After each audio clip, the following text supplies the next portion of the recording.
Romans 3:20 says, therefore no one will be declared righteous in God's sight by the works of the law.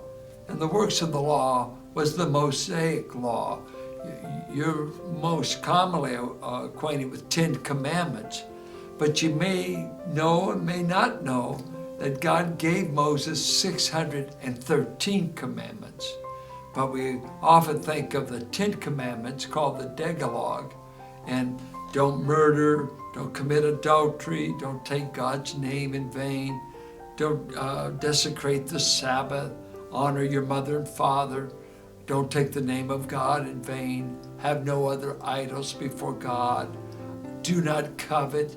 And none of us can get through that list normally. Paul said, I did good until it came to covet, and I violated that one. I've lusted and wanted things I never did get, but I still have the strong desire.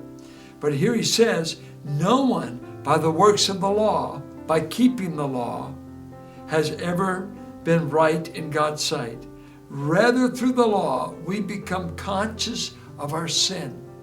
And the Jewish people who were religiously devoted to the law, even as that Orthodox Jewish man today is devoted to the law and to the Torah, yet that tool, that revelation from God will not make you right with God.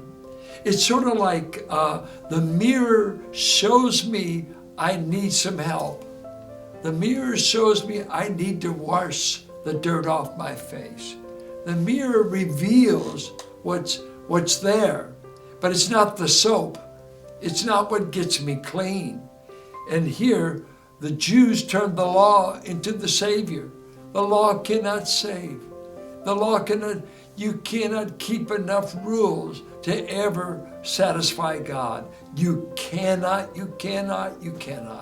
The law does reveal, though, that we are sinners, that we are rebels.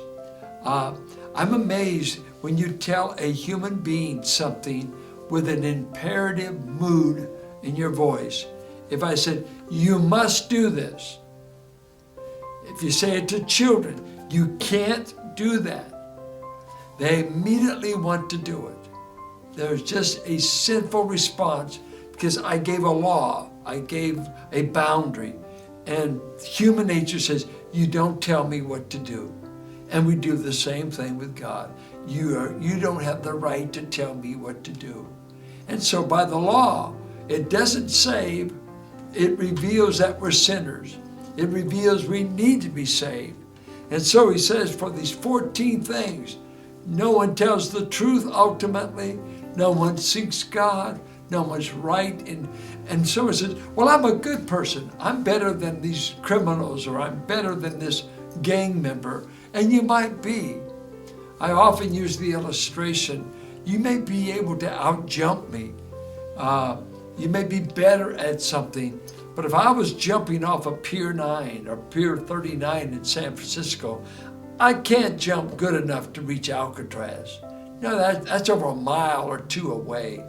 You may jump better than me, but you won't reach it.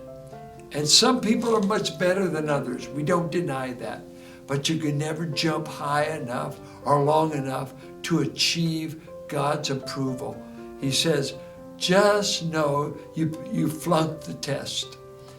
And you know what? Perfect kind of people, perfectionists, they love religion and law keeping because they love to think they can get straight A's with God. And God says the whole race gets an F. You fail. You need Christ. And I gave you the law to show you can't measure up. So submit and know that God says we all need a Savior. The law and religion alone will never get you to heaven. You need a relationship with Jesus Christ. Cling to Him. He is our righteousness.